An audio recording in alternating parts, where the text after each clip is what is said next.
Isipin ang tahimik na lungsod ng Baguio, maaraw ang panahon, tuloy-tuloy ang buhay gaya ng dati. Ngunit sa loob lang ng ilang oras, ang lahat ay nagbago at naging pinakamasamang bangungot na naitala sa kasaysayan. 89 na buntis na kababaihan, na may iba't ibang buwan ng pagbubuntis. May buhay na pinakahihintay ng kanilang mga pamilya, may mga sanggol na malapit ng isilang. Biglang namatay sa iisang araw. Sa halos magkasabay na oras, walang sigaw, walang karahasan, walang palatandaan ng sakit. Natagpuan sila sa payapang posisyon na parang natutulog. Ngunit sa sumunod na sandali ang buong lungsod ay naging dagat ng luha. Puno ng bangkay ang mga ospital. Nakaluhod ang mga pamilya, yakap ang mga katawang. Ilang oras pa lang ang nakalipas ay buhay pa. Umaksyon ang pulisya. Nagtrabaho ang mga forensic doctor ng walang tulog. Ngunit, may isang bagay na lalong nagpatindi sa takot. Walang isa man sa 89 na kamatayang ito ang may paliwanag. Paano nawalan ang isang lungsod ng napakaraming magiging ina sa isang araw? Ano ang maaaring pumatay ng hindi humipo? Ano ang nagtulak sa kanila na umalis nang hindi man lang nakahingi ng tulong? Bago tayo magsimula, huwag kalimutan na pindutin ang like at subscribe button. Pagkatapos, panoorin ang video hanggang sa matapos. Dahil sa bawat segundo ng palabas na ito, ay napakaraming aral at mahahalagang leksyon ang maaari nating matutunan ng magkasama. Huwag ding mag-atubiling isulat ang isang panalangin sa comment section. Nang tanghaling iyon, ang lungsod ng Baguio ay mukhang normal. Ang araw ay sumisikat ng maliwanag, ang banayad na hangin ay humihipan mula sa direksyon ng mga burol, at ang ingay ng lungsod ay tumatakbo sa pang-araw-araw na ritmo. Walang anumang palatandaan na sa loob ng ilang minuto, ang buong lungsod ay lulubog sa pinakamalaking pagkabahala sa buong kasaysayan nito. Walang premonisyon na dose-dosenang pamilya ang mawawala ng mahal sa buhay sa iisang oras, sa iisang panahon, sa iisang paraan.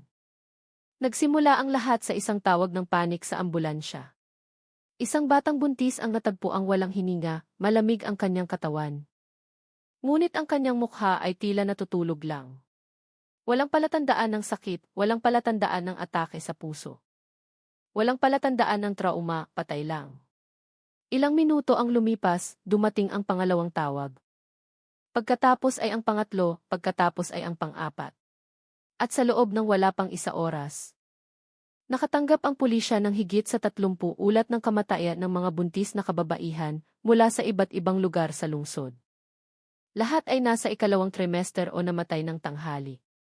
Lahat ay namatay ng walang ingay. Kumalat ang balita tulad ng isang bagyo. At nang patuloy na tumaas ang bilang sa dose-dosenang. Pagkatapos ay dose-dosenang naging mas marami pa, ang lungsod ay biglang naging dagat ng luha. Nang umabot sa bilang na hindi matanggap ng lohika, 89 na buntis ang namatay sa iisang oras, tila huminto ang buong Baguio. Ano ang nangyayari? Ito ba ay isang bagong salot? May lason ba sa hangin o isang bagay na mas nakakatakot? Isang bagay na hindi nakikita. Patuloy na dumadaan ang mga patrol car at ambulansya. Umalingaw-ngaw ang mga sirena tulad ng mahabang panaghoy na tumagos sa kalangitan. Ngunit kahit ang tunog ng mga sirena ay hindi nakalunod sa sigaw ng mga pamilyang nawalan. Sa isa sa mga bahay, isang asawa ang nakaluhod na niyugyug ang walang buhay na katawan ng kanyang asawa. Ang asawa ay tila mahimbing na natutulog sa sopa. Ang kanyang kamay ay hawak pa rin ang isang gabay sa panganganak. Walang dugo, walang sugat, walang malamig na pawis, tanging katahimikan. Ayos lang siya kaninang umaga, sabi ng asawa habang umiiyak. Natawa pa nga siya. Anong nangyari sa kanya? Ang tanong na iyon ay umalingaw-ngao sa maraming iba pang mga bahay. Ngunit walang sinuman ang nakakaalam ng sagot. Hindi pulis, hindi doktor, hindi gobyerno. Nang ilipat ang mga bangkay sa ospital, nagulat ang mga medical staff nang makita ang parehong bagay.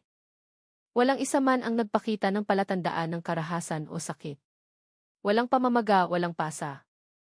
Walang pagbabago sa kulay ng balat, walang sintomas ng kumbulsyon, walang anumang makakapagpaliwanag sa napakabilis na malawakang kamatayan. At ang lalong nagpatindi sa tensyon, lahat ay namatay sa normal na posisyon. May natutulog sa tanghali, may nagluluto, may nanonood ng TV, may nakaupo na naghihintay ng asawa.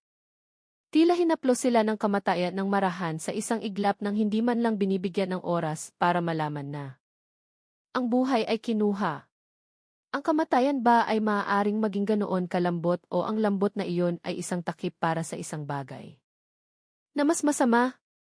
Samantala, kumalat na ang balita. Sinubukan ng national media na magulat. Ngunit agad na nilimitahan ng pulisya ang pagkalat ng impormasyon. Natatakot sila na magkaroon ng malawakang panik. Ngunit ang pagpigil ng impormasyon ay hindi kailanman nakapigil sa takot. Nagsimulang isara ng mga tao ang mga pinto ng kanilang mga bahay. Umiyak sa takot ang mga buntis at nagkulong sa sarili. Nagbantay ang mga asawa sa mga terasa ng bahay. Ngunit gaano sila katagal makakayanan? Kung ang sanhi ng kamatayan na ito ay hindi nakikita, paano nila mapoprotektahan ang kanilang sarili? Nang dumating ang hapon, nagsagawa ang pulisya ng emergency briefing. Malakas na binagbag ni Colonel Arman ang mesa. Ito ay hindi pangkaraniwang pangyayari. Hindi natin masasabing krimen ito nang walang ebidensya. Ngunit paano nangyaring 89 na kababaihan ang namatay sa iisang oras? Ano ang sanhi? Umimik siya. Lahat ay natahimik. Isang forensic doctor, si Maya, ang nagtaas ng kamay ng may pag-aalinlangan. Nagsagawa na kami ng paunang pisikal na pagsusuri. Walang sakit, walang malinaw na pagkalason, walang palatandaan ng karahasan. Ito ay walang kabuluhan, sir. Kung gayon, ano ang inyong pansamantalang teorya? Tanong ni Arman. Umiling si Maya na putla ang mukha. Wala kaming anumang teorya. Sa unang pagkakataon sa kanyang karera, inamin ni Maya ang kawalan ng kakayahan. Ngunit, lumitaw ang pag-asa ng isa sa mga pamilya ng biktima, kahit na wasak ang puso ang nagpahintulot ng opisyal na autopsy. Kung ito ay makakaligtas sa ibang kababaihan, gawin niyo na lang, sabi ng asawa. Sa isang basag na boses, ngunit puno ng tapang, pinangunahan ni Maya ang autopsy at ang kanyang natuklasan ay halos nagpatumba sa kanya ng kutsilyo. Nang buksan ang tiyan ng biktima, buo ang kanyang matris. Walang punit, walang sugat. Walang pagdurugo, walang palatandaan ng operasyon. Malusog pa nga ang kondisyon ng matris. Ngunit ang hindi malusog ay ang katotohanang nawawala ang sanggol na dapat ay nasa loob ng matris. Nawala nang walang bakas, nawala nang walang daanan palabas. Nawala na parang sinipsip ng isang bagay na hindi tao. Dahan-dahang umatras si Maya, putla ang kanyang mukha. Nanginginig ang kanyang katawan. Hindi ito possible. Paano nangyari ito, bulong niya. Posible kayang nawala ang sanggol nang hindi hinahawakan ang katawan ng ina. Posible kayang may kapangyarihan na makakakuha ng isang bagay mula sa loob ng katawan nang hindi nasasaktan? Bulag ba ang mundo ng medisina sa ilang partikular na phenomenon? O nahaharap sila sa isang bagay na hindi dapat hawakan ng tao? Pinilit ni Arman na manatiling kalmado. Ipagpatuloy ang iba pang autopsy. Kailangan nating siguraduhin na hindi ito isang kaso lang. At nang in-autopsy nila ang ikalawa, ikatlo, ikaapat, ikalima, hanggang 10 bangkay. Lahat ng sanggol ay nawawala. Lahat ng walang pinipili, walang sugat, walang bakas, walang paliwanag. Isang pulis ang nagsuka sa sulok ng silid. Isang nurse ang umiyak. Pinikit ni Maya ang kanyang mga mata habang tinitingnan ang kisame. Ano ang ibig sabihin nito? May kumuha ba sa mga sanggol na iyon? Para saan o para kanino? Kinuha ni Arman ang autopsy notes at may napansin. Lahat ng nawawalang sanggol ay lalaki. Biglang natahimik ang silid. Lalaki lahat. Walang babae. Ito ba ay nagkataon? O bahagi ng isang ritual o isang pagpili batay sa isang bagay na mas nakakatakot? Ang amoy ng takot ay pumuno sa koridor ng SSV sa Baguio ng gabing iyon. Sinimulan ng mga opisyal na pag-usapan kung ito ba ay black magic. May nilalang ba na kumukuha ng mga sanggol na lalaki? Ito ba ay ritual? Ito ba ay parusa? Ngunit hindi naniniwala si Arman sa supernatural. Hanggang ipinakita ni Maya ang huling data. Lahat ng biktima ay galing sa iisang lugar. Lahat sila ay nagpa-check up ng pagbubuntis sa isang bagong klinika. Itinaas ni Arman ang kanyang kilay. Bagong klinika. Ang pangalan, Aya de los Reyes Mother Care.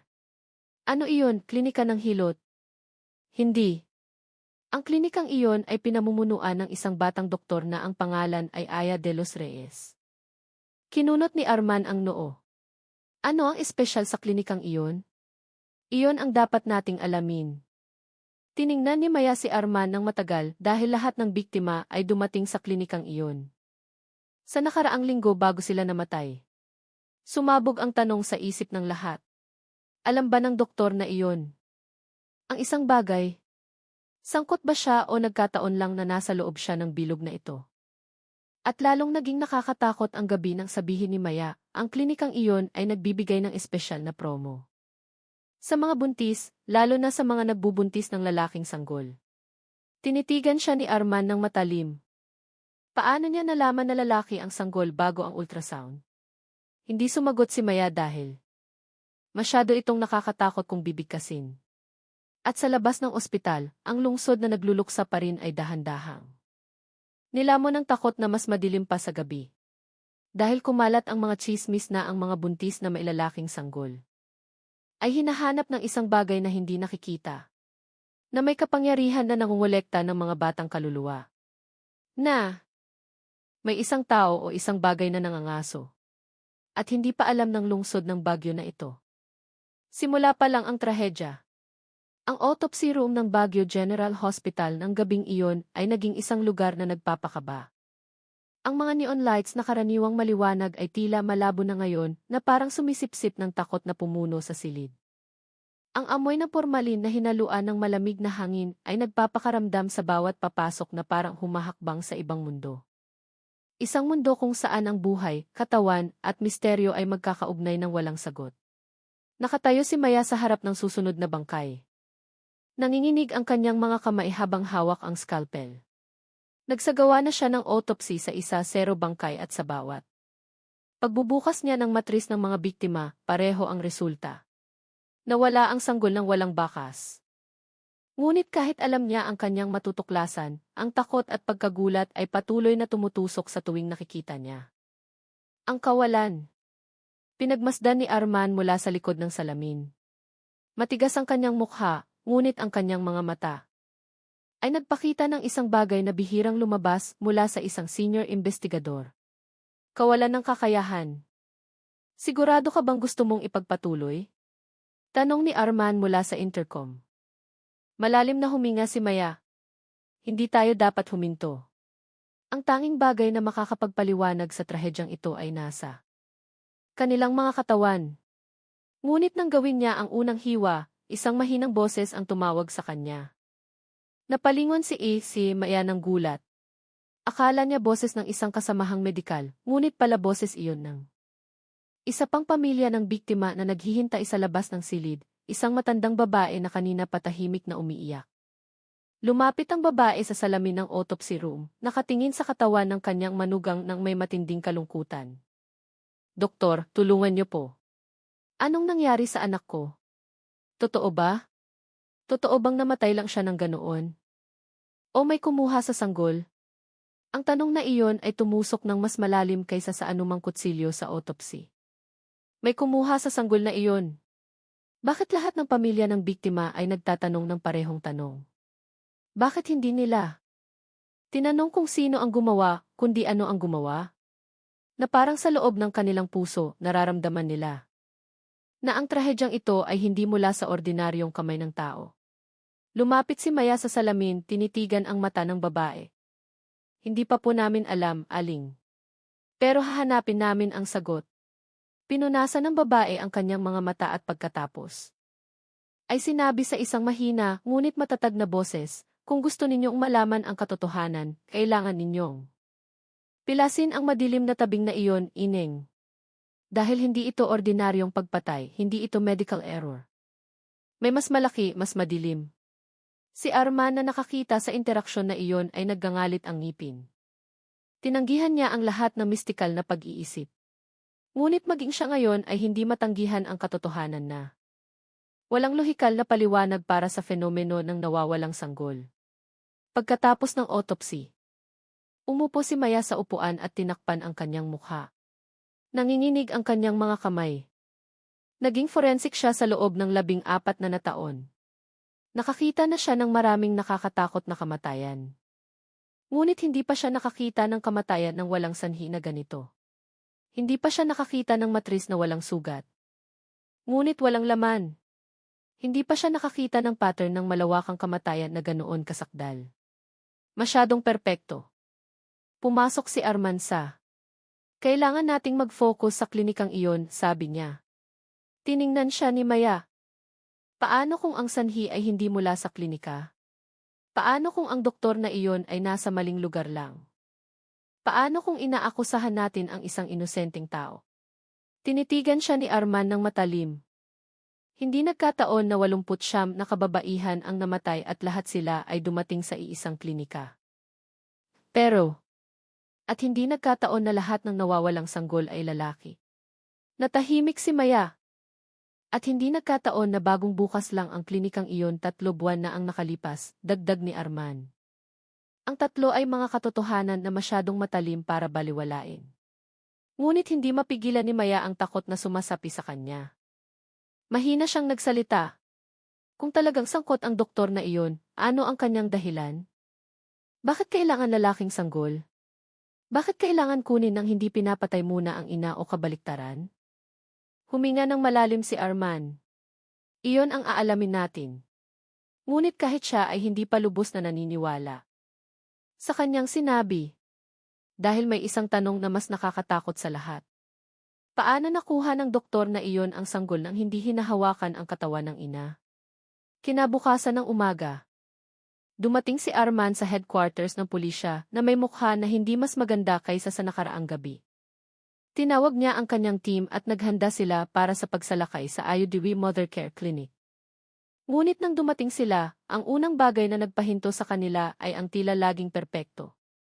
Sobrang malinis, sobrang tahimik na klinika kahit para sa isang lugar na dapat ay puno ng pasyente. Ang klinikang iyon ay matatagpuan sa isang 2 palapag na commercial building na may light white na karatula na mailarawan ng rosas. Napaka-feminine, napaka-nakakakalma, napaka-hindi angkop sa trahedya na nangyayari. Nang kumatok si Arman sa pinto, walang sumagot. Pangalawang katok, pangatlo, wala pa ring tunog. Gayong ayon sa impormasyon, bukas ang klinikang iyon 24 oras para sa mga buntis. Inutusan ni Arman ang pulisya na sirain ang pinto. Bumukas ang pinto ng mahina, tulad ng pinto ng isang bahay. Nabihira gamitin, hindi tulad ng pinto ng isang klinika na ginagamit ng 12 ng pasyente araw-araw. Maya, ikaw ang pumasok muna. Alam mo kung ano ang hahanapin? Pumasok si Maya at agad na nakaramdam ng kaba. Masyadong maayos ang waiting room. Perpektong nakatayo ang mga light pink na sofa. Maayos ang mga parenting magazine nang walang kahit isang nakatiklop. Kumikinang ang sahig ng walang mansa. Amoy lavender ang silid na parang mamahaling aromatherapy. Aba, karaniwan ay medyo magulo ang mga klinika ng OB-GYN. May tanong-sagot, may mga pasyente na naglalakad, may mga bakas ng paa. Pero ito ay parang museo. Sa dingding, may nakasabit na litrato ni Aya de los Reyes, isang batang doktor na may magandang mukha. At banayad ng ngiti na kayang magbigay ng kapanatagan sa sinuman. Napakatahimik ng kanyang mukha, masyadong tahimik. At habang tinititigan ni Maya ang litrato, lalo niyang nararamdaman na may isang bagay na hindi akma. Ano iyon? Bakit ganoon ang kanyang mukha na parang walang edad? Ang babae bang ito ay talagang 26 taong gulang o iyon? Ay maskara lamang. Sinimulan ng pulisya ang pag-check sa bawat silid. Malinis ang examination room. Maayos ang desk, nakabukas ang computer na nagpapakita ng digital medical records. Lahat ay mukhang propesyonal, ngunit may isang bagay na kakaiba. Napakakakaiba. Binuksan ng isang pulis ang kabinet at nakakita ng EKG machine. Maya, tingnan niyo ito. Advanced ang kagamitan pero walang gel sound. Ibig sabihin, hindi pa kailanman nagamit, sabi ni Maya. Kinunot ni Arman ang noo. Kung gayon, ano ang ginawa ni Aya de los Reyes kapag nag-i-examine ng pasyente? Kung hindi siya gumagamit ng IFIS, paano niya? Nalalaman ang kasarian ng sanggol at paano niya kinukumbinsi ang mga biktima na kumpleto na ang kanilang pagsusuri. Ang tanong na iyon ay nakabitin sa hangin tulad ng isang madilim na ulap. Kung hindi gumagamit si Aya de los Reyes ng mga medikal na kagamitan, kung gayon, ano ang ginagamit niya? Idinirekta ni Arman ang pulisya patungo sa nakakandado. Pinto sa dulo ng koridor. Saan patungo ang pinto na ito? Lumapit si Maya at hinawakan ang doorknob. Malamig, napakalamig. Mas malamig kaysa sa ibang doorknob. Ito ay tiyak na personal na silid ng doktor. Tara! Sabi ni Maya. Binigyan ni Arman ng senyas. Buksan. Nang sirain ang pinto, lumabas ang malamig na hangin tulad ng ulap mula sa isang freezer. At agad na naramdaman na magkaiba ang silid, napakalaking pagkakaiba. Malabo ang ilaw, ang amoy ay hindi lavender, kundi insenso. Sa sahig, may bilog na iginuhit ng puting tisa. Sa gitna ng bilog, may maliit na mesa na may mga pulang kandila na halos kalahati na ang natunaw at lalagyan na puno ng itim na likido. Ngunit ang pinakakapansin-pansin na bagay ay nasa dingding. Isang lumang birth certificate na may taong 19. Pangalan, Aya de los Reyes. Petsa ng kapanganakan, Mayo 24, 1911. Napatigil si Maya. Hindi ito possible. Kung totoo ito, ang edad ni Aya de los Reyes ngayon ay mahigit 100 taon. Lumapit si Arman at sinilaw ang dokumento gamit ang flashlight. Luma ang papel, napakaluma.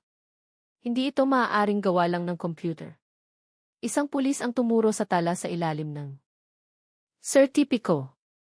Dulcie, tingnan niyo ito, may sulat kamay. Ang edad ay isang ilusyon para sa mga nakakaunawa ng lihim ng kapanganakan. Lumunok si Maya. Gumagawa ba si Aya de los Reyes ng ritual para hindi tumanda? Gumagamit ba siya ng sanggol para pahabain ang kanyang buhay? Kung paano at nasaan pa rin siya sa lungsod na ito? Biglang naramdaman ni Arman na hindi sila nagsisiyasat ng isang ordinaryong kaso ng krimen. Nagsisiyasat sila ng isang bagay na nangyayari na sa loob ng 12-12 taon, marahil daan-daan. Ngunit ang pinakamalaking tanong ay hindi pa nasasagot. Kung si Aya de los Reyes ay nabuhay na ng higit sa edad ng tao. Ilang biktima na ang nauna at bakit ngayon lang siya kumuha ng 89 na sanggol ng sabay-sabay? Naghahanda ba siya para sa pinakamalaking ritual sa kanyang buhay? Gusto ba niyang maging ganap na bata muli? O nagbubukas ba siya ng pinto sa isang bagay na mas madilim? Nang makita ng pulisya ang isang lumang leather journal. Sa ilalim ng mesa, binuksan ni Maya ang unang pahina. Ang sulat kamay ay pinong-pino, maayos, ngunit malamig. Para sa walang hanggang buhay, kailangan ko ng isang buhay na hindi pa isinisilang. Lalaking sanggol ang pinakamalinis na pinagmulan ng enerhiya. Mabilis na isinara ni Maya ang libro at sa katahimikan ng silid. Napagtanto ng lahat ang isang bagay. Hindi lang sila naghahanap ng isang doktor. Binibiktima nila ang isang nilalang na nanloko sa oras. At marahil ay binabantayan sila ni Aya de los Reyes mula sa isang lugar na may bago niyang mukha. Nang tanghaling iyon, ang opisina ng pulisya sa Baguio ay tulad ng isang gulo ng bubuyog. Nagtatakbuhan ang mga investigador na may tambak na mga papeles. Sinusuri ng mga digital technician. Ang KTV at ilang opisyal ang nakaupo na putla pagkatapos tingnan muli ang mga litrato ng ritual room ni Aya de los Reyes. Bagamat lahat sila ay bihasa sa mga seryosong krimen tulad ng mutilation, pang-aabuso, at premeditated murder. Ngunit walang sinuman ang handa para sa ganitong kaso. Isang kaso kung saan ang kriminal ay walang iniwang medikal, biological o lohikal na bakas, ngunit nag-iwan ng mga palatandaan na nararamdaman. Hindi mula sa mundong ito, pumasok si Arman sa conference room na may matigas na mukha. Sumunod si Maya sa likod niya, na may dalang lumang journal na natagpuan sa klinika. Lahat ng mata ay nakatingin sa kanila, tahimik ang silid.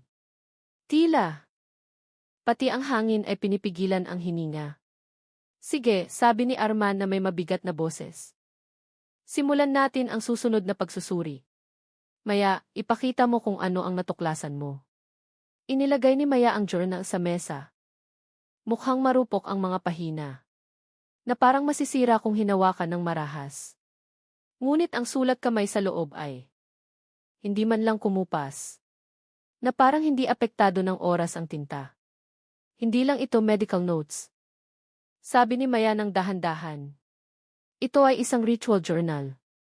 Isang ritual na hindi alam kung gaano katagal na nangyayari.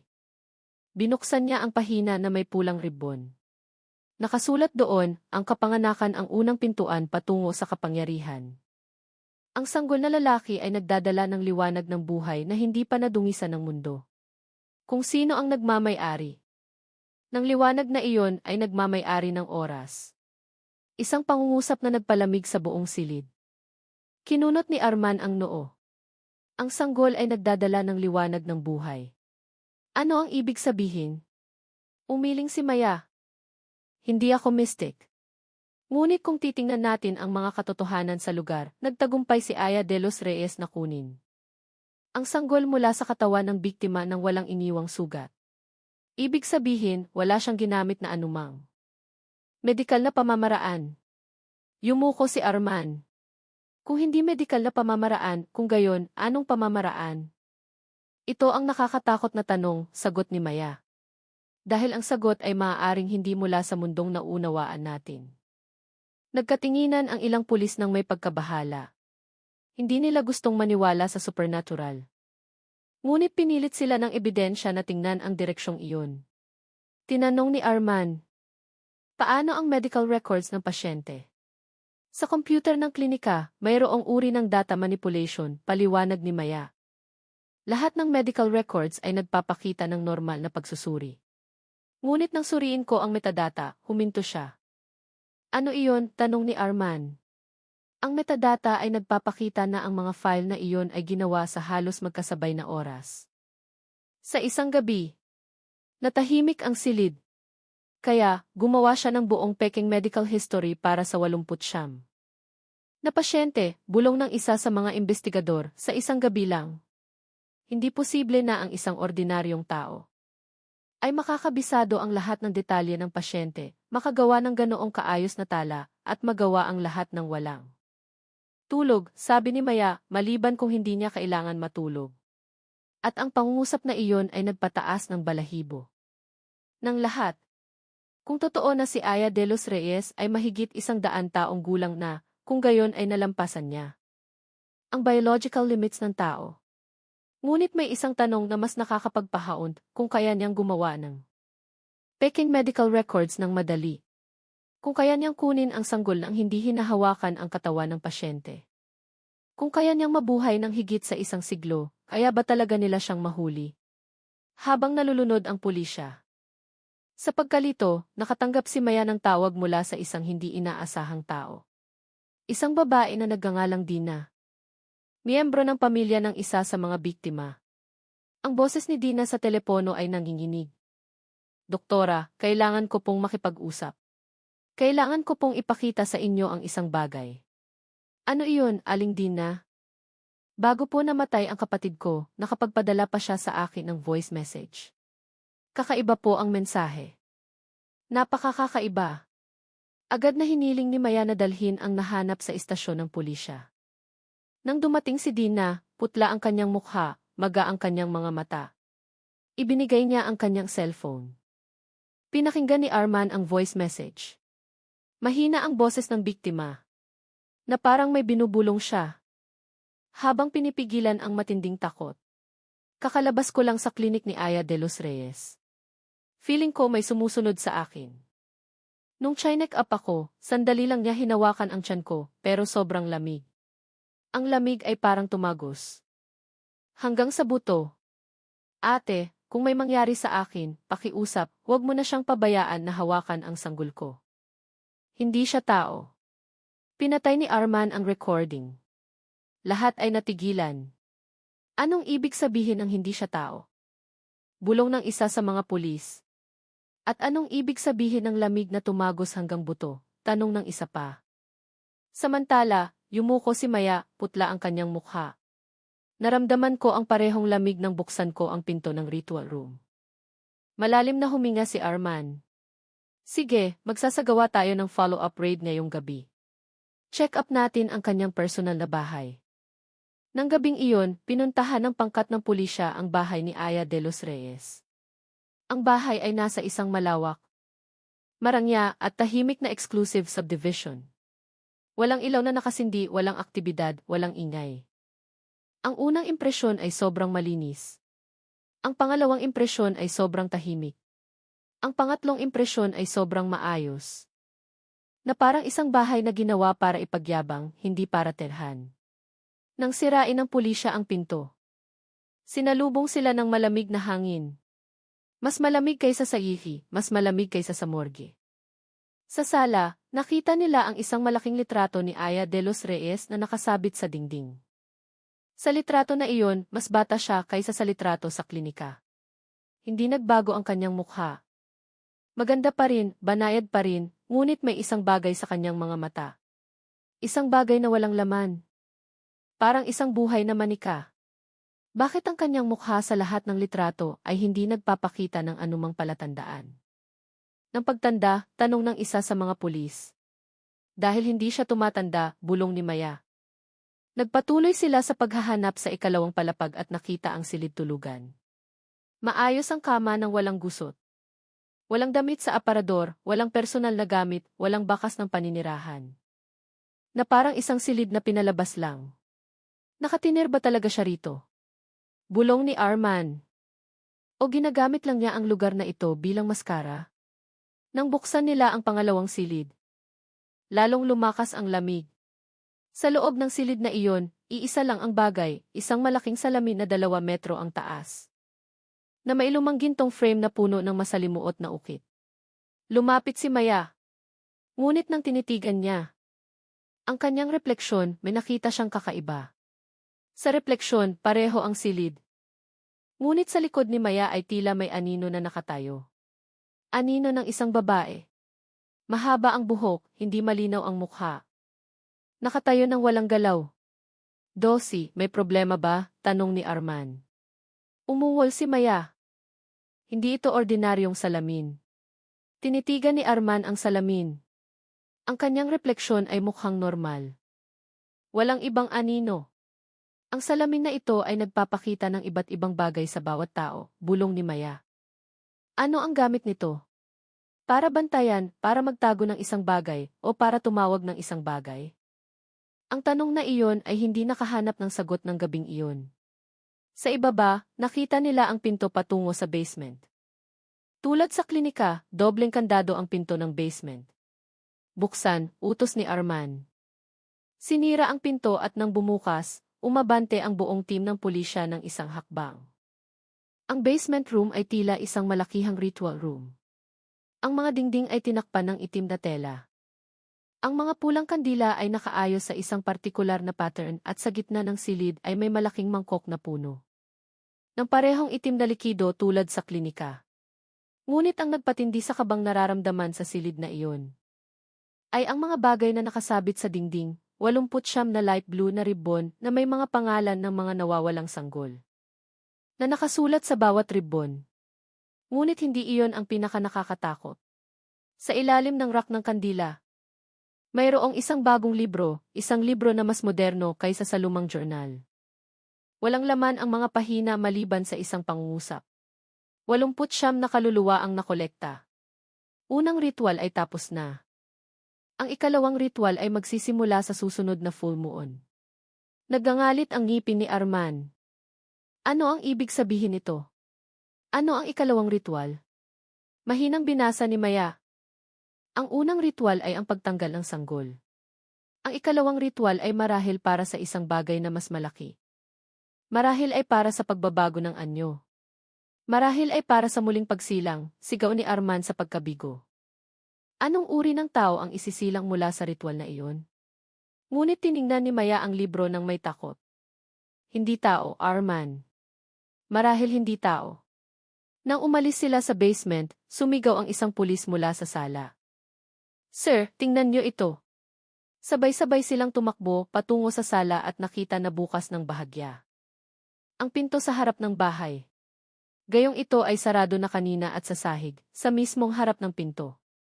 May iniwan ang isang tao. Isang maliit na itim na kahon. Dahan-dahang binuksan ni Arman. Sa loob nito, may litrato. Litrato ni Maya na nagsasagawa ng autopsy sa unang biktima. Litrato na kinuha mula sa posisyon sa silid na makikita lang ng isang nakatayo sa likod ng anino. Napatigil si Maya, kinapos ang kanyang hininga. Binabantayan niya tayo, bulong ni Maya. O baka, tinitigan ni Arman ang madilim na pinto na may matigas na panga. Pinipili niya kung sino ang susunod na biktima. Muling sinuyod ng pulisya ang opisina ni Aya de los Reyes kinabukasan ng umaga. Bagamat sinuri na nila ito kagabi, naramdaman ni Arman na may isang bagay silang nalampasan. Isang bagay na mas mahalaga kaysa sa lumang diary, basement ritual, o ang mga ribbon na may pangalan ng 89 na sanggol. Nakatayo si Maya sa gitna ng silid, pinagmamasdan ang maayos na pagkakaayos ng mga kahoy na mesa. Walang alikabok, walang bakas ng daliri, walang mansa ng tinta. Na parang ang mesa ay hindi kailanman ginamit para magsulat o magtrabaho, kundi para lang manloko ng mga dumadaan. Maaaring hindi siya nagtrabaho rito. Mahinang tanong ni Maya. Tumango si Arman. Dahan-dahan. Paano kung ang klinikang ito ay pawang facade lang, isang front, at ang tunay na ritual ay nangyayari sa ibang lugar? Matagal na nakabitin ang tanong na iyon, ngunit may isang bagay sa dingding ang nakakuha ng atensyon ni Maya. Isang maliit na gintong frame na litrato na may nakasulat, Aya de los Reyes, pinakabatang Obgyn graduate sa Japan noong 1934, napapikit si Maya sandali. 1934, kung totoo ang litratong ito. Dapat ay mahigit 110 taong gulang na ngayon si Aya de los Reyes. Ngunit bakit ang mukha niya sa litrato na iyon ay mukhang pareho? Hindi mas bata, hindi mas matanda, sabi ni Arman. Nanginginig ang boses ni Maya. Hindi nagbago si Aya de los Reyes sa litratong ito.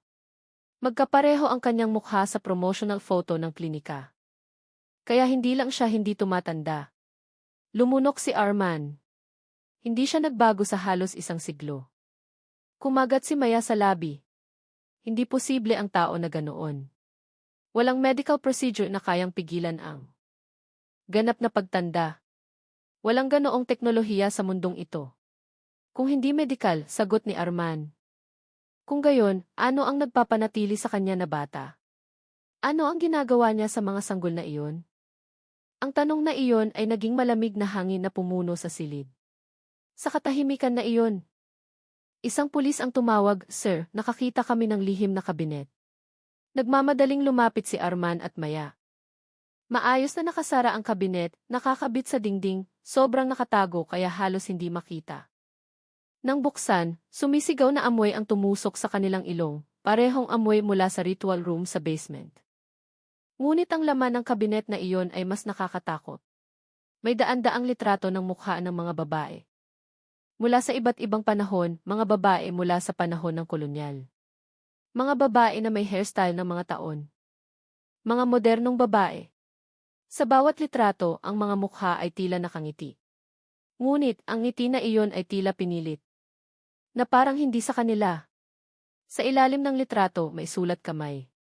Binigyan nila ako ng bahagi ng kanilang buhay. Naramdaman ni Maya na lumambot ang kanyang mga tuhod. Arman, ano ang ibig sabihin ng bahagi ng kanilang buhay?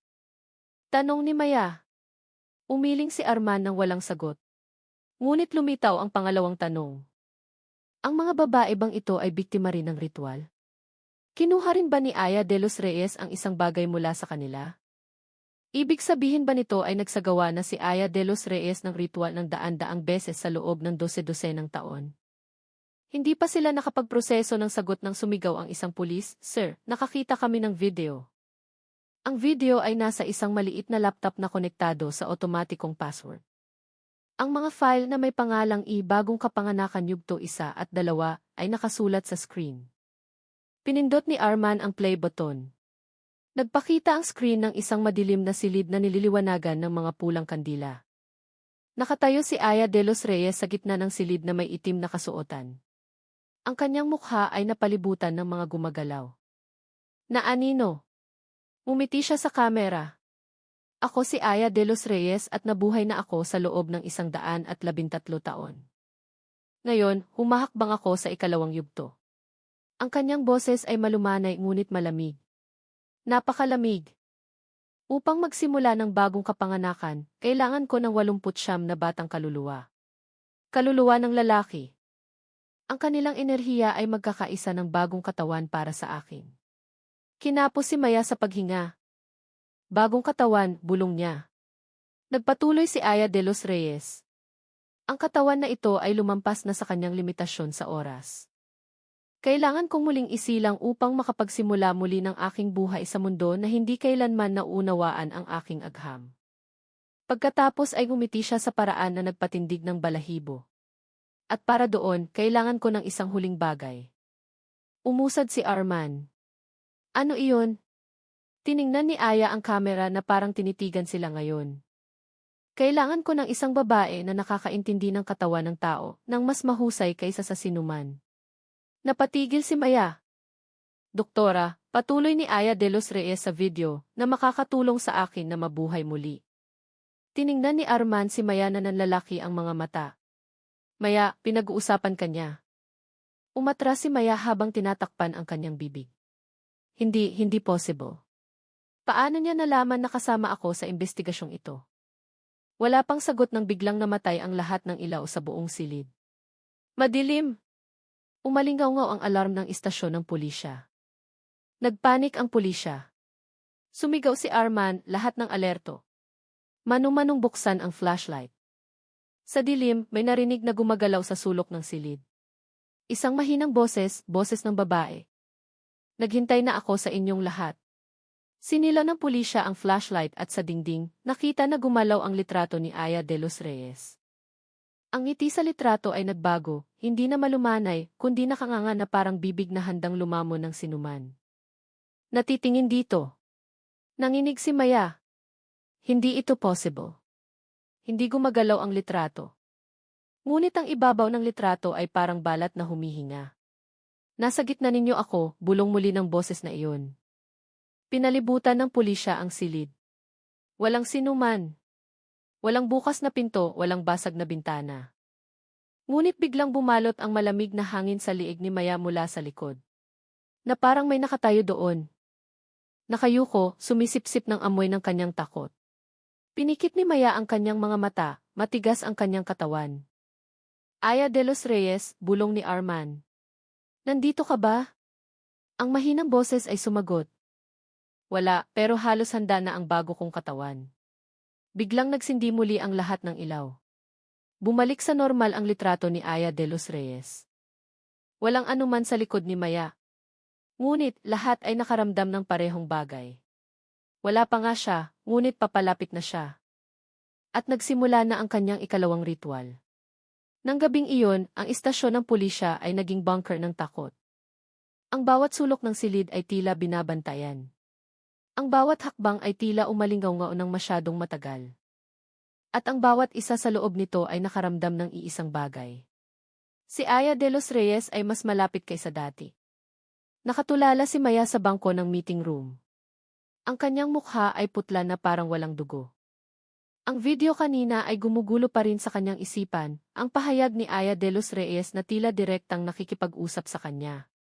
Tinatawag ang kanyang sarili bilang huling bahagi ng ritual ng kanyang muling pagsilang. Bakit ako, bulong ni Maya? Ano ang ibig sabihin ng doktor na nakakaintindi ng katawan? Ano ang gusto niya sa akin? Nakatayo malapit sa bintana. Nakatingin sa dilim ng gabi sa Baguio. Hindi ko alam, Maya. Ngunit isang bagay ang malinaw. Pinili ka niya hindi dahil sa nagkataon, hindi dahil sa iyong pagiging kasama sa kasong ito. Kundi dahil sa isang bagay na nasa iyo. Ibinukod ni Maya ang kanyang mukha. Kung hinahanap niya ang isang taong makakatulong sa kanyang mabuhay muli, ang pangungusap na iyon ay hindi na kailangan pang tapusin. Sapat na ang kahulugan nito. para magpatindig ng balahibo. Kailangan ba ni Aya de los Reyes ang katawan ni Maya? Gusto ba niyang kunin ang kaalaman ni Maya? O gusto ba niyang maging si Maya? Nang lumitaw ang umaga, nakakita ang digital forensic team ng isang bagay na mas nakapagpatigil ng puso. Sir, ito ang TV footage mula sa harap ng klinika. Pakitingnan. Nagpakita ang screen ng footage ilang araw bago ang malawakang kamatayan. Isang buntis ang lumabas mula sa klinika na nakangiti. Ngunit sa parehong oras, may kakaibang naitala. Hindi gumagalaw ang kanyang anino kasama ng kanyang katawan. Nang humakbang ang babae, nahuli ang kanyang anino ng isang segundo at pagkatapos ay sinubukang habulin ang kanyang posisyon na parang isang buhay na nilalang na nahuli sa paghabol sa kanyang may-ari. Napatigil ang buong silid. Ano iyon? Bulong ng isa sa mga pulis. Kinapos si Maya sa paghinga. Kung ang anino ay maaaring humiwalay, ibig sabihin may enerhiya na hinihila palabas mula sa katawan. Enerhiya na hindi sa kanila. Mabilis na umiling si Arman. Walang kabuluhan iyon. Kagaya ng nawawalang sanggol ng walang sugat, Arman, sagot ni Maya. Kagaya ng babae na hindi tumanda sa loob ng 100 taon. Ang pulis sa likod ay nagplay ng isa pang video at ang footage na iyon ay mas nakakatakot. Sa recording 3 araw bago ang insidente, isang buntis na pasyente ang nakitang pumasok sa examination room. Ngunit nang magsara ang pinto, ipinakita ng recording ang pangalawang anino na hindi kasama ng katawan ni Aya de los Reyes. Ang anino ay gumagalaw muna na parang inaabot ang matris ng pasyente bago sumunod ang katawan ni Aya. Na parang hindi lang isa ang anyo ni Aya de los Reyes. Na parang may iba siyang entidad na nauna sa kanyang galaw. Pinunasan ni Arman ang kanyang mukha ng may pagkabigo. Nahaharap tayo sa isang bagay na hindi kasama sa anumang teorya ng krimen. Nang hapon, may misteryosong mensahe ang pumasok sa cellphone ni Maya. Hindi kilalang numero, walang profile picture. Isang mensahe lang, huwag kang maghanap sa akin o ako ang unang hahanap sa iyo. Napatigil si Maya. Kinuha ni Arman ang kanyang cellphone. Binabantayan niya ang bawat galaw natin.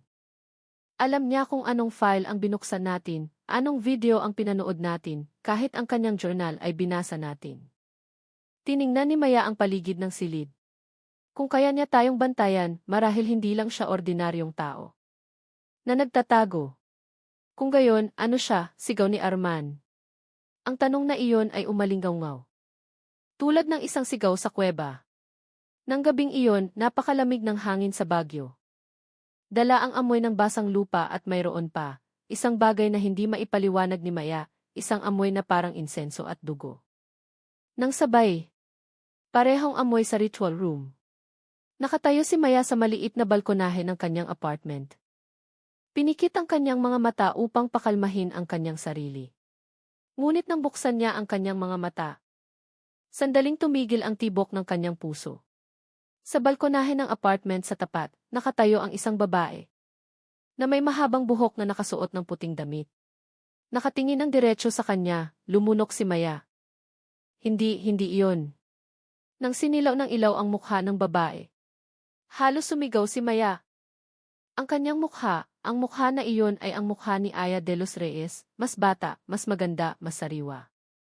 Mukha na hindi niya nakita sa klinika, mukha na iba sa mga litrato, mukha na marahil ay isang bagong yugto ng kanyang ritual.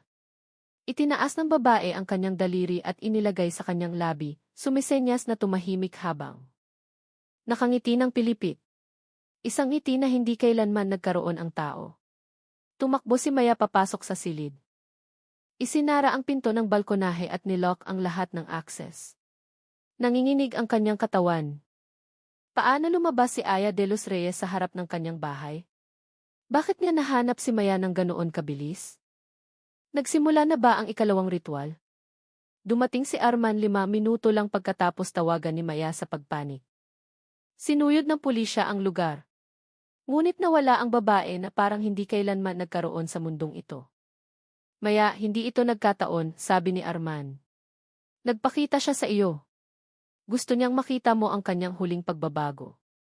Umupo si Maya sa sopa habang hawak ang kanyang ulo. Bakit ako, Arman? Bakit? Hindi alam ni Arman kung ano ang isasagot. Ngunit, isang bagay ang lalong naging malinaw. Hindi lang tumataka si Aya de los Reyes. Naghahanda para sa isang mas malaking yugto ng ritual. Kinabukasan ng umaga, nakatanggap ng misteryoso. Pakete ang istasyon ng pulisya. Walang nagpadala, walang address ng pinagmulan, isang simpleng puting kahon lang. Na may nakasulat na, para kay Maya. Mula sa kanya. Dahan-dahang binuksan ni Arman ang pakete. Nag-iingat sa posibleng bitag sa loob nito. Mayroong isang maliit na salamin, isang mahabang itim na buhok. At isang piraso ng papel na may magandang sulat kamay. Halos tapos na ang bago kong katawan. Kailangan ko lang. Ang huling haplos at iyon ay nasa iyo. Ibinagsak ni Maya ang salamin hanggang sa mabasag sa sahig. Gusto niya ang katawan ko, bulong niya. Lumapit si Arman at seryosong tinitigan siya. Hindi lang ang iyong katawan, kundi ang iyong kasanayan, ang iyong pag-unawa sa katawan, ang iyong mga alaala. Tinitigan ni Maya si Arman na lumuluha ang mga mata.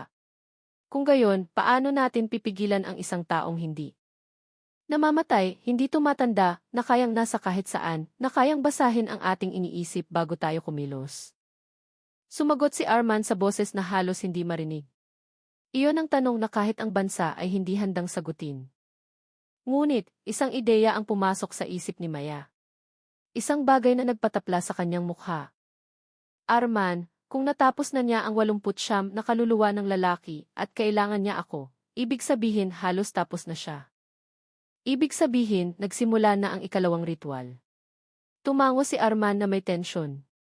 Kailangan nating hanapin ang huling lugar ng ritual na iyon. Kumagat si Maya sa labi. Ngunit paano kung ang ritual ay hindi ginagawa sa isang lugar? Paano kung ang ritual ay ginagawa sa loob ng katawan ng isang tao? Nanlalaki ang mata ni Arman. Ibig mong sabihin, pinili na ni Aya de los Reyes ang kanyang bagong katawan. Kinapos si Maya sa paghinga. At natatakot ako. Ako ang kandidato.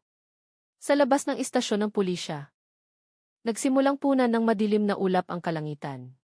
Kakaiba ang ihip ng hangin, umikot ng hindi normal. At mula sa malayo, narinig ang tunog na parang bulong, isang mahinang hiyaw ng babae. Na parang dalawang kapanganakan o sumpa ng kapanganakan. Walang sinuman ang nakakaalam na nagsimula na ang ritual. At hindi na mapipigilan ang countdown nito. Mula nang lumitaw ang anino ni Aya de los Reyes sa balkonahe. Hindi na makilala ni Maya kung ano ang totoo at kung ano ang ilusyon. Nakita niya ang kanyang refleksyon sa salamin. Minsan, nakikita niya ang kanyang sarili, minsan naman ay ang mukha ni Aya de los Reyes. Minsan mas bata ang mukha, minsan mas matanda, minsan naman ay mukha ng isang estranghero na hindi niya pa nakikita. Napagtanto ni Arman na lalong nagiging delikado ang sitwasyon.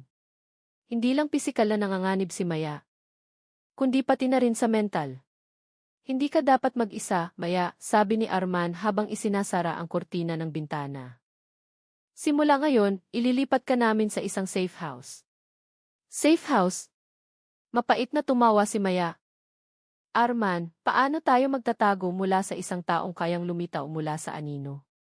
Mula sa isang taong alam na ang bawat galaw natin bago pa man natin gawin? Tiningnan siya ni Arman na may pagmamakaawa. Kailangan nating patuloy na subukan.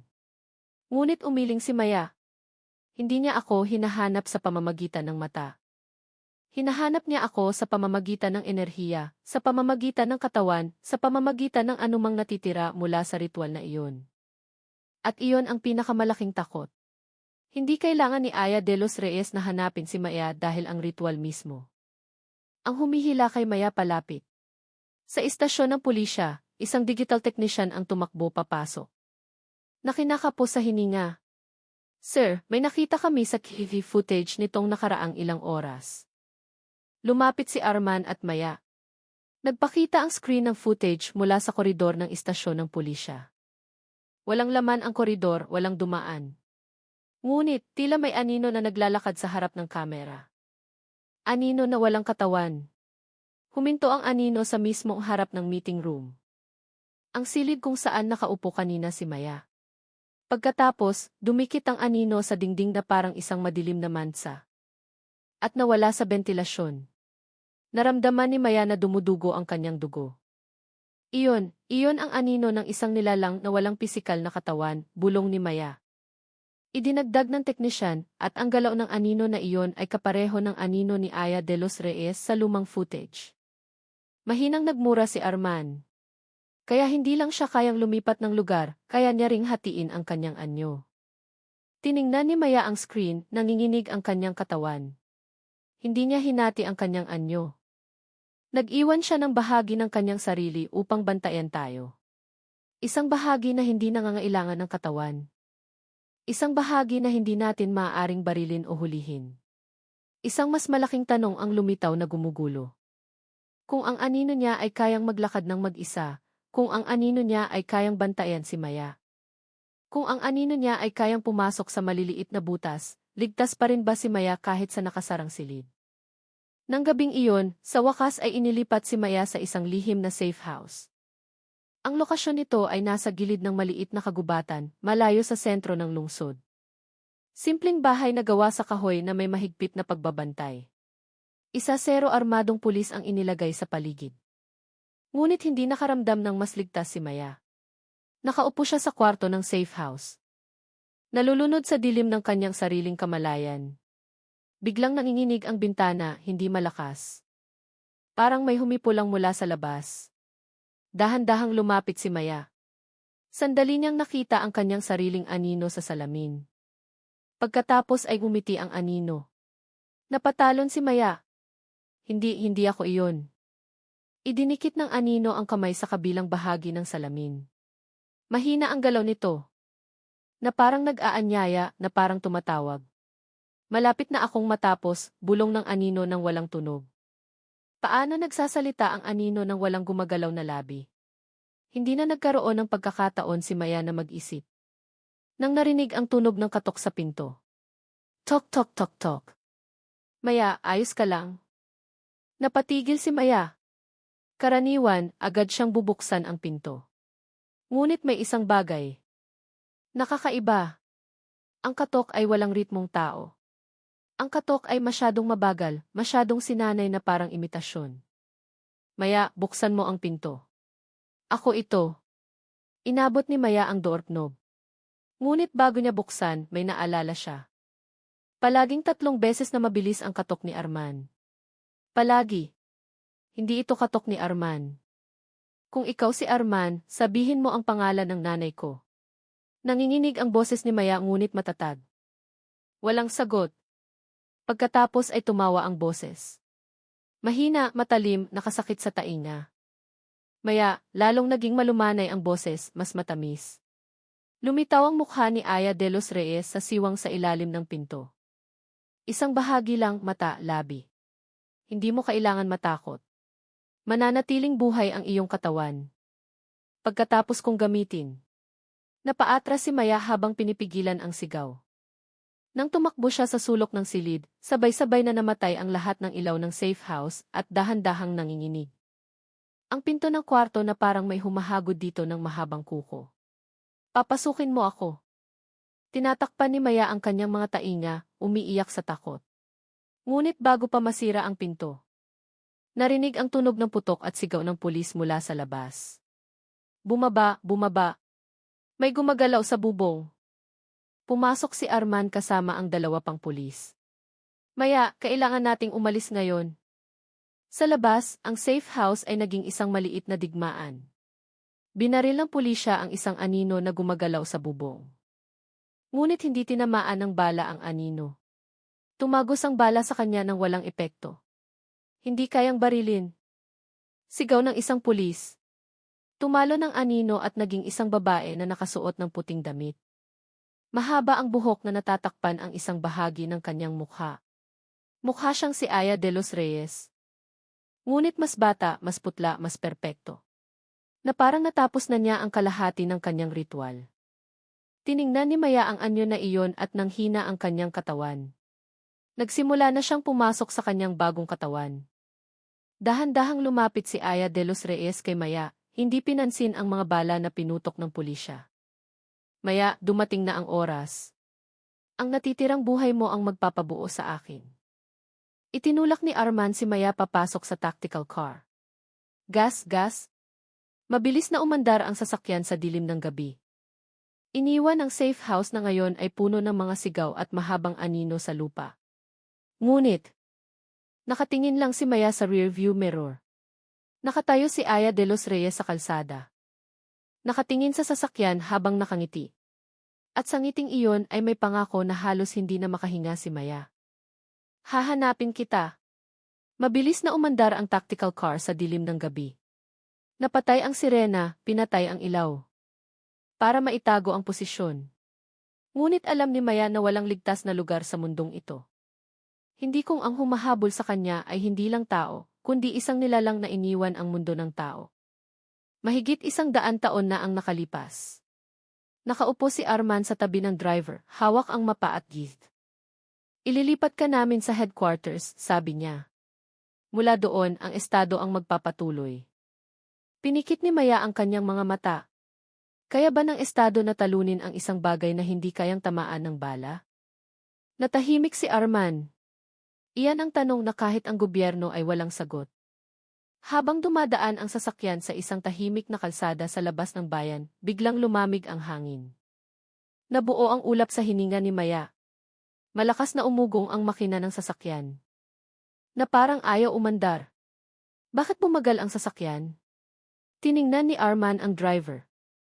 Hindi ko alam, sir. Hindi tumutugon ang gas. Lumingon si Maya sa bintana at doon. Sa gilid ng kalsada, nakatayo ang isang babae na nakasuot ng puting damit. Mahaba ang buhok, nakatalikod sa kanila. Hindi siya iyon, bulong ni Maya. Ngunit nang sinilaw ng pulisya ang flashlight sa kanya. Nawala ang figura. Tanging isang mahabang anino ang naiwan sa aspalto. Anino na gumagalaw ng mag-isa. Palapit sa sasakyan. I lock ang pinto, sigaw ni Arman. Ginawa nila. Ngunit ang pinto ng sasakyan ay biglang nanginginig na parang may binabagsak mula sa labas. Jedebok, jedebok, jedebok. Na parang may di nakikitang kamay ang bumabagsak sa pinto, sinusubukang punitin ito. Tinatakpan ni Maya ang kanyang mga tainga, umiiyak sa takot. Gusto ba niyang pumasok o gusto niya akong kunin mula sa malayo? Hinawakan ni Arman ang balikat ni Maya.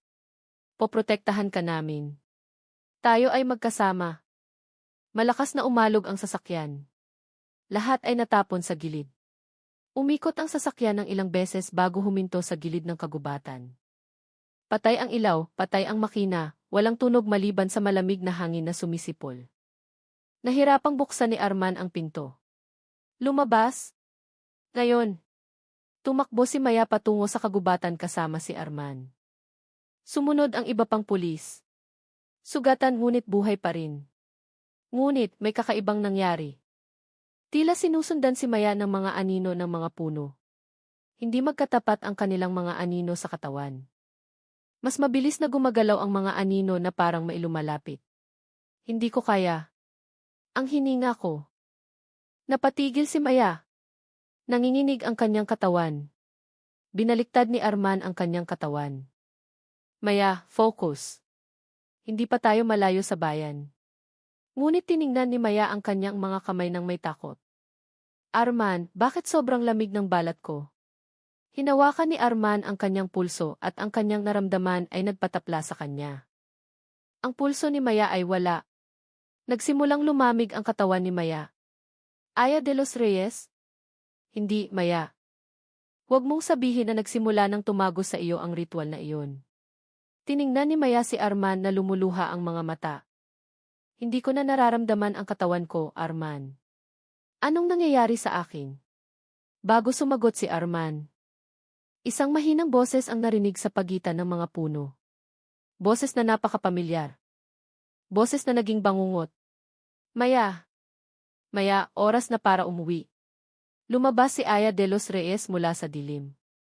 Ngunit ang kanyang anyo ay perpekto na ngayon. Makinis ang balat na kumikinang ng putla. Mahaba ang buhok na dumadaloy na parang tubig. Ang mga mata ay may kulay pilak. Na hindi kailanman nagkaroon ang tao.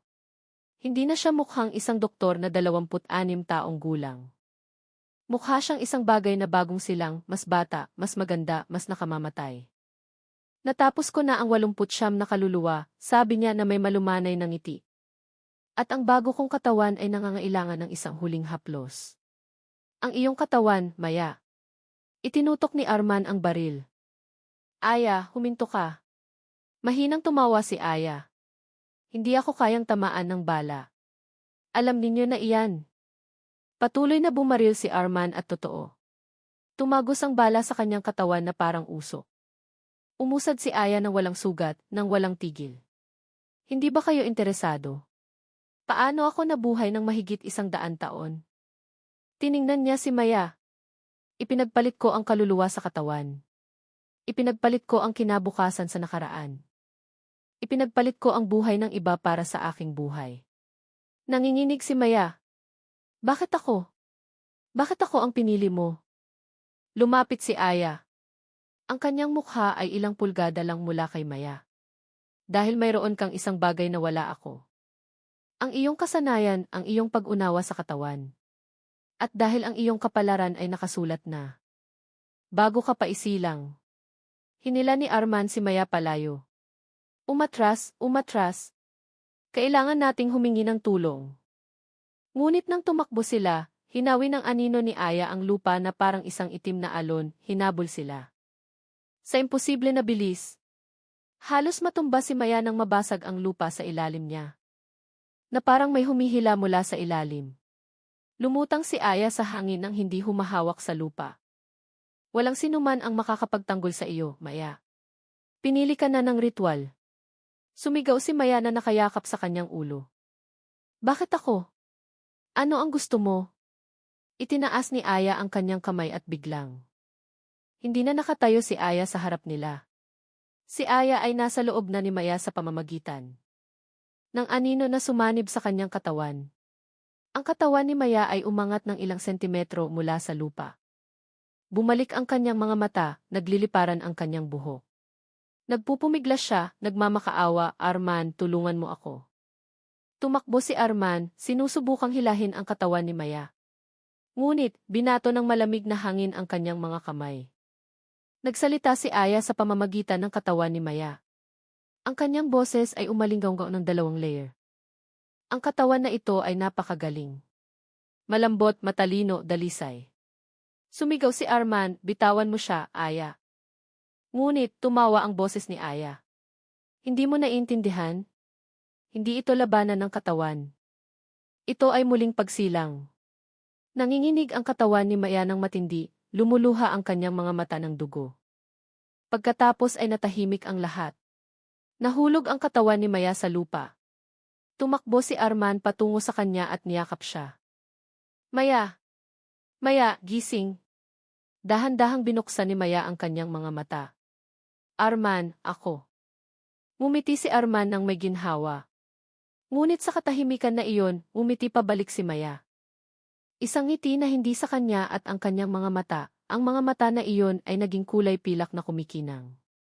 Binitawan ni Arman ang kanyang yakap. Hindi, Maya, huwag. Si Maya o isang bagay sa loob ng katawan ni Maya ay mahinang hinawakan ang mukha ni Arman. Arman, tapos na ang ritual. Nabuhay muli si Aya de los Reyes sa loob ng katawan ni Maya. At bago pa umatras si Arman, bumulong si Maya sa boses na may 2 layer. Nagsisimula pa lang ang aking buhay ngayon. Pagkatapos ay lumapad ang kanyang ngiti at dumilim ang screen.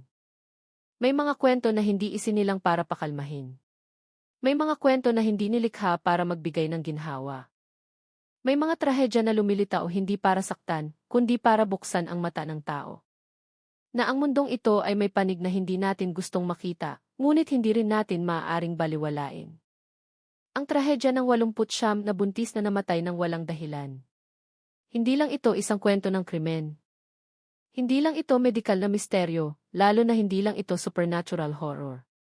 Ito ay isang babala. Isang babala na nagpipilit sa sinumang makarinig nito na huminto, lumunok at tanungin ang kanyang sarili. Paano kung ang kasamaan ay hindi galing sa panlabas na kadiliman, kundi lumalaki mula sa katahimikan na ating hinayaan? Ang kwentong ito ay ang pinakahubad na paglalarawan ng panganib ng kolektibong kamangmangan. Kung paano ang lipunan, ang gobyerno, maging ang agham mismo ay maaaring mabigo na protektahan ang tao. Kapag masyado nilang matagal na pinapanggap na ang hindi nakikita ay hindi umiiral. Nang namatay ang 89 na buntis sa iisang araw, walang sigaw, walang palatandaan ng karahasan. Walang sugat, walang dugo, lahat ay tila payapa. Ngunit ang kamatayan na masyadong payapa ay ang pinakanakakatakot na palatandaan. Palatandaan na ang pumatay ay hindi gumamit ng kutsilyo, lason o armas. Ang pumatay ay gumamit ng isang bagay na mas malalim at mas nakamamatay. Agham na nababalot ng kawalan ng pag-asa, ambisyon at kawalang hanggan. Ang may-ari ng klinikang si Aya de los Reyes ay simbolo ng kung ano ang maaaring mangyari. Kapag ang isang tao ay tumanggi na tanggapin ang kanyang mga limitasyon bilang tao. Kapag ang tao ay nagsimulang tumanggi sa kamatayan, hindi na siya naghahabol ng buhay, kundi lumilikha ng bagong kadiliman. Pumapatay siya hindi dahil sa galit, hindi dahil sa paghiganti, kundi dahil gusto niyang mabuhay. At ang kagustuhang mabuhay ay ang pinakatao na dahilan, na maaaring maging pinakanakamamatay na dahilan. Gaano kalungkot na ang isang doktor na dapat ay nagliligtas ng buhay, ay nagnakaw ng buhay upang pahabain ang kanyang sariling buhay. Na ang isang taong nakakaintindi ng katawan ng tao nang napakagaling ay alam kung paano ito mawala ng walang bakas. Ito ang unang nakakatakot na aral. Walang propesyong sagrado kung hindi sagrado ang puso ng tao. Ang agham, gaano man kataas, ay maaaring maging sandata kapag ginamit ng maling kamay. At si Aya de los Reyes ay hindi lang maling kamay. Siya ay salamin ng pinakamalaking panganib ng tao. Obsession. Obsession na maging bata. Obsession na hindi mamatay. Obsession na manatiling maganda. Obsession na magkaroon ng ganap na kontrol sa katawan. Sa modernong mundo, ang obsession na iyon ay makikita sa skincare, plastic surgery, filler injections, matinding diet at lahat ng uri ng pagtatangka laban sa oras. Ngunit kay Aya de los Reyes, ang obsession na iyon ay umabot sa sukdulan. Isinakripisyo niya ang buhay upang pigilan ang pagtanda. Hindi ito bangungot na pantasya. Ito ay ang pinakamalupit na metapora tungkol sa kultura ng tao. Na tumatanggi na tumanda, tumatanggi na maging marupok, tumatanggi na maging fana. Ang kamatayan ay ang tanging lugar kung saan pantay-pantay ang lahat ng tao. Ngunit kapag sinubukan ng isang tao na lampasan ang kapalaran na iyon, hindi na siya nabubuhay bilang tao. Nabubuhay siya bilang isang bagay na gutom. Isang bagay na patuloy na maghahanap, patuloy na kukuha. Patuloy na kakainin ang anuman upang mapanatili ang kanyang anyo. Ito ang pangalawang aral. Ang tumatanggi sa kapalaran ay magiging alipin ng kapalaran na iyon mismo. Ang lumalaban sa kamatayan sa ipinagbabawal na paraan ay magiging kamatayan para sa iba. Ngunit ang pinakamalaking trahedya sa kwentong ito ay hindi lang kay Aya de los Reyes.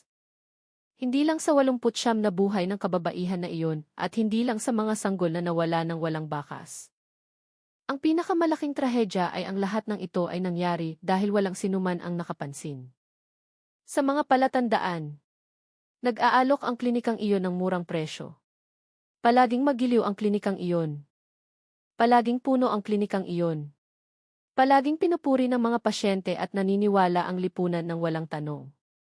Nang walang pagdududa, nang walang paghahanap.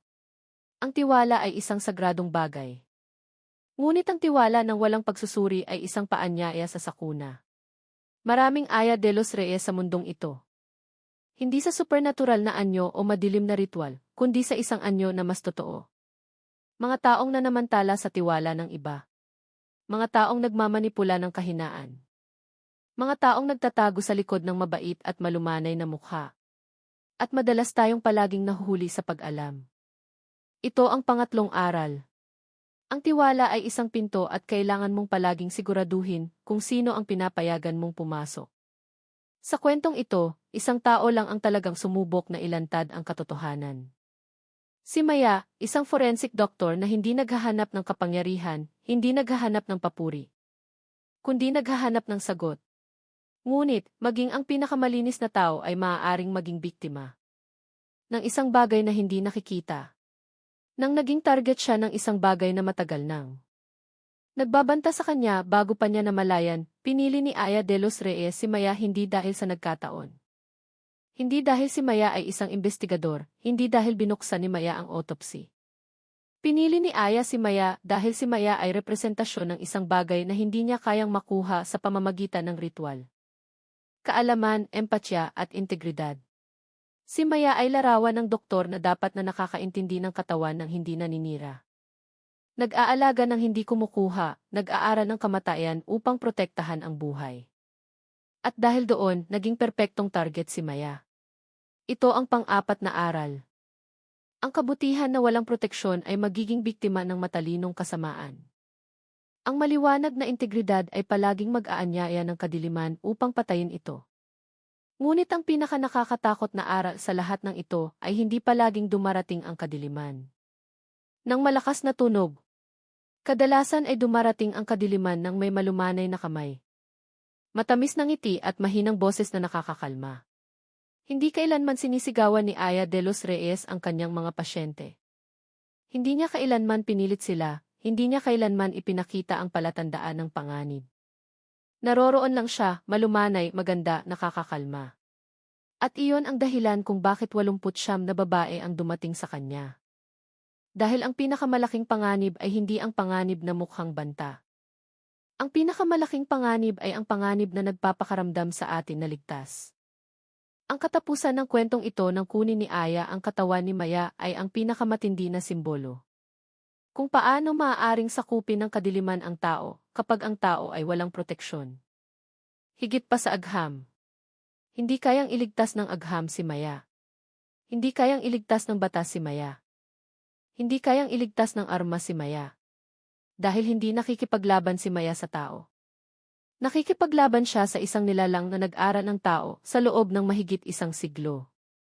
At ito ang huling aral na pinaka-nakakatakot. Kung hindi kinikilala ng tao ang kadiliman na nagtatago sa kanyang sarili. Kung gayon ang kadiliman na iyon ay makakahanap ng paraan upang makapasok sa pintuan na ating hinayaan na bukas. Si Aya de los Reyes ay hindi lang kriminal, siya ay babala. Siya ay personifikasyon ng tao. Na nawalan ng kaluluwa upang mapanatili ang katawan. Siya ay larawan ng kung ano ang maaaring mangyari. Kapag ang isang tao ay nakikita ang buhay bilang karapatan, hindi bilang pagtitiwala. Sa totoong mundo, maaaring walang ritual na kukuha ng sanggol sa supernatural na paraan. Maaaring walang doktor na 113 taong gulang na nabuhay muli sa katawan ng ibang tao. Ngunit, may madilim na panig na mas malapit. Ang obsesyon ng tao sa kawalang hanggan. Ang labis na takot na tumanda, ang pagtanggi sa kahinaan, ang paghahanap ng instant na solusyon. Nang hindi iniisip ang mga kahihinatnan. Gaano man nakakatakot ang kwentong ito. Sinasabi nito ang isang bagay, kailangan nating panatilihin ang ating pagkatao bago natin mawala ang ating sarili. Dahil ang pinakamalaking kasamaan ay hindi isinilang mula sa kadiliman. Ang pinakamalaking kasamaan ay isinilang mula sa tao na nakalimot na siya ay tao. At kapag nakalimot ang tao na siya ay tao, siya ay magiging isang bagay na hindi na kayang patayin ng panahon. Hindi kayang kontrolin ng batas, hindi kayang iligtas ng panalangin. At hindi kayang talunin ng sinuman maliban sa kanyang sarili. Salamat sa mga kaibigan na nagpindot ng like at subscribe button. Naway palaging ipagkaloob ng Diyos ang kalusugan, mahabang buhay, saganang biyaya. At pagpapala sa inyong buhay.